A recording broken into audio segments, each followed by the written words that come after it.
Well, thank you guys so much for taking a few minutes to chat with me. We are interested in your service at Westwood and how you got involved being an acolyte, all that good stuff. So I'm assuming you came to Westwood as a family, or did you guys come first without mom and dad? No, we came together. We came together as a family. I mean, I think our parents, our parents have been going since before we were born. Okay. So, Yep. you're right. Yep. That's great. Do you know when? Well, I think it was also before my older sister was born. So before pre-1994. Yes. Okay, long time ago. Yeah. Yeah. Yeah, I interviewed somebody the other day that I think they had been there over 40 years. So Oh my gosh. not Wow. quite that long. Yeah. Yeah. And so you guys grew up in Sunday school and Yes. involved in maybe youth group. What's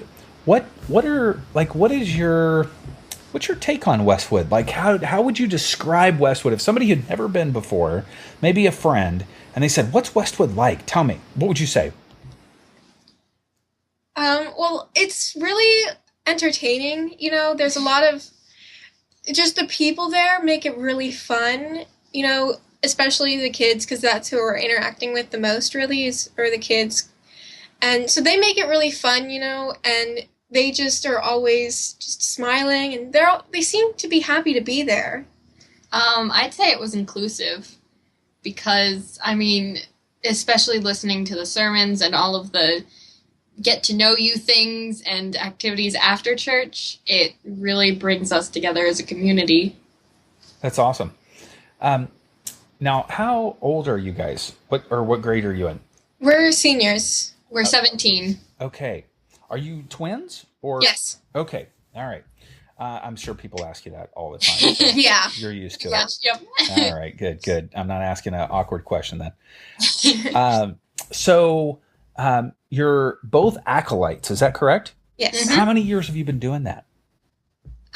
Since Sixth grade, because that's when you start. When they start saying you can do it, it's sixth grade. Okay. So that's 6 years then, approximately, maybe 5 or 6 years. Yep. Yeah. Okay. And when you first got started, what were you told it was all about, or what did you understand being an acolyte was, for? What was the purpose? To make the services more not what's the word? I'm trying to think the word. Yeah. Not formal. Celebratory? Yeah. I think it's celebratory because you're bringing in the nicer. light of Christ, which is the flame, and you're bringing the cross and you're bringing the Bible. So it's just it makes it more celebratory of God. Yeah, yeah. So there's symbolism in what you're doing. Yes. Now, you're one. Let me back up on that. Are one of you holding the Bible? One of you is bringing in the cross. Another person is bringing in the flame. Is that right? Well, we have two people bringing in the flame. Yes. So it goes cross, which is me, and then the two people who bring in the flame, which depends. Yeah. And then Emily brings up the rear with the Bible. Yeah. Really? So how did you get chosen for cross and you get chosen for Bible? Like, have you always been cross and Bible? No. I used to do cross a lot. Well, what used to happen was in 6th grade, they start you out with the flame, we used to bring in the. We used to light the candles during the prelude, and now during the procession we would light the candles. Now we do it during the prelude, and do the torches during the procession. So we would as the little ones, we would bring in the lights. And then my older sister, who has gone off to college, she would be the cross, and then Emily and I would be the two little flames. So we're the Kishibay sisters. Yes, doing it all together. Seriously, yeah. And then once she left the cross position, I took the cross, and then if we ever had 4 people, Emily would do the Bible. Yeah, well, I used to do the cross because I didn't like doing the lights. It just kind of bothered me because I was afraid of the wax dropping. I've had if you hold it a certain way, it will drop on you. Yeah. So I've had that happen to me. It dropped right near my eye, and it was so close. And I was like, oh, So I would do the cross, and when we had enough people, I would do the Bible. Yeah. Now, I'm just going to ask, I know this probably isn't politically correct to ask this, but is one of those positions seen as like, okay, that's the top, I gotta do the Bible, or I gotta do the cross, right? You know, like. I feel like the cross is the highest position. You, Look at that. I see it. I see the little competition there. Yeah, I really like doing the Bible, because it's like, I don't know, it used to actually be bigger. It was like ginormous. It was like you're holding a baby. It was like 5 pounds. It was huge. Don't you now think it's you this just thin grew little up? thing. It's like just the gospel. No, they actually switched it out. Yep. I was they like, made what it happened? easier. Like, what happened? You know, because you'd have to hold it like right above your head, and your eyes would be like. Yeah. I feel like the cross is seen as the most important because it starts it off, and people are the most nervous about it because you're the person in front, and so you have to like listen to the cues. And everybody's looking at you. Yeah. A lot of people looking at you through this process. I'm assuming it's 6th grade, man. I would have been sweating bullets carrying that fire down the aisle. Yeah. We were really afraid that the flames would go out. And we were also really afraid of setting the church on fire. That too. So, because you get little embers coming off of it, and you just like, what if it falls? You know, so they do fall, but they're like extinguished before they even hit the ground, which is like, okay, but it's still like, oh, please don't. A little scary, yeah. Light fire. So what? You've been doing this for a long time. So why is this meaningful to you? I think it's because we've been doing it for so long. It's now, it means something, you know, and it's been a tradition for us. It's been like a habit for us. Now because we're leaving, it's going to be different not doing it, you know. It at first wasn't something we wanted to do because that meant getting to church earlier. Yeah. Which for kids is very difficult. But I don't know. It just watching the service without it just doesn't feel right. I don't know. Yeah, it's weird. Yeah.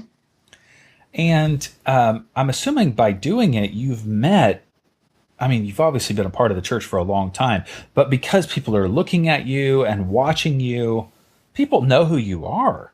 Yep. I actually got a break from acolyte duty for 1 week, and I had almost everyone sitting by the aisle that I was walking down say, "Oh my goodness, you're not in a robe? I don't think I've ever seen you in real clothes before." Which is funny. we're in real clothes after the service, and it's like, what, do you not stick around? Do you just leave?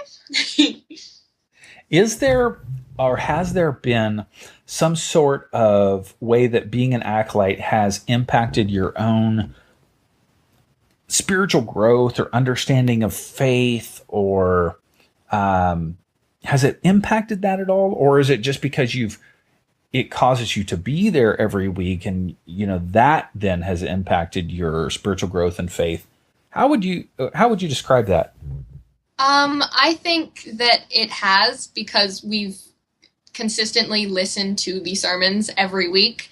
And it definitely has affected my knowledge because we go to a Catholic school, and so we're required to take religion. We're required to take religion classes, and so through our weekly attendance at church, we have answers that even some of the Catholic kids don't have. Yeah. So it helps both ways. Like, because of the Catholic school curriculum, we can interact more in like just discussions about about religion, and then because of the discussions and stuff that comes up at Westwood, we can discuss stuff at school. And I have to say that because we're there, and it's like, because of the classes, I have learned a lot more than I think I would have if I hadn't been going to Westwood and been at a Catholic school. So it's both like, it's a process. It's intertwined. Yeah. Yeah, that makes sense. So are you leaving for college, or just stopping being an acolyte because you're graduating, or how does that work? We're leaving. Okay, and where are you going? Oh, I'm going to Worcester Polytechnic Institute in Worcester, Massachusetts. Wow, okay. Yep. And I'm going to Mount Holyoke College in South Hadley, Massachusetts. Oh, how far away is that then? That's like an hour and a half from. They were like an hour and a half from each other. Yeah. So. How is that going to be, being an hour away from each other for the first time? What's that going to be like? I had an experience because I went to... Oh, it was for a day. No, it was for 3 days. It was 3 days. It was 3 days. Okay. I went to Catalina Island for my marine bio class. And so I was away. I wasn't really supposed to be using my phone, but I was like constantly texting her, and it was weird because I was sitting at dinner, and I like heard something that I thought she would want to know, and so I start looking around for the back of her head, and I just can't find it. I'm like, right, she's not here. I think we're such a force of nature that nothing can keep us apart for very long. Yeah. Especially you. Yep. Yeah. That's awesome. Very fun. And so, what do you think you'll miss about being an acolyte or being a part of Westwood? The songs. Oh, yeah. And the Pastor John's sermons are really engaging and very interesting, actually. And I really enjoy those. And I have visited a couple of other churches. Some I don't know why, but through the years, and I don't think that I've ever experienced a pastor that's engaged me or much. who has just been so like just challenged worldviews, like the whole thing with Greg, right? It was when Greg got married to his partner. You know, we had the service at Westwood, and that was a huge thing, and I didn't realize it was a huge thing. Also, you wouldn't think that I would, because our Catholic school is very progressive for a Catholic school. We are the order that the nuns that started the school actually got kicked out of the Catholic Church for their progressive views, and it still kind of is. So we're used to it, but every now and then we come across people who do not agree with us or share the views that Pastor John and we do and our school does, and it's really mind-blowing in a way. Yeah, because we're just so used to it now, and it's just will be strange trying to find something like that. Mm-hmm. I probably listened to the podcasts of the sermons. You know, I actually have used one in class because it was on gun violence, and we were talking about that in, I think it was spirituality and literature, my spirituality and literature class. And so it was interesting to be able, because I'm able to pull things for that. I hope I'm still able to do that, but I don't. That's great. Well, you guys are amazing. I love your story. Thank you for sharing it. Thank you for sharing just the background of what it means to be an acolyte and how what it's meant for you personally. And so thank you guys for taking some time. Thanks for having us.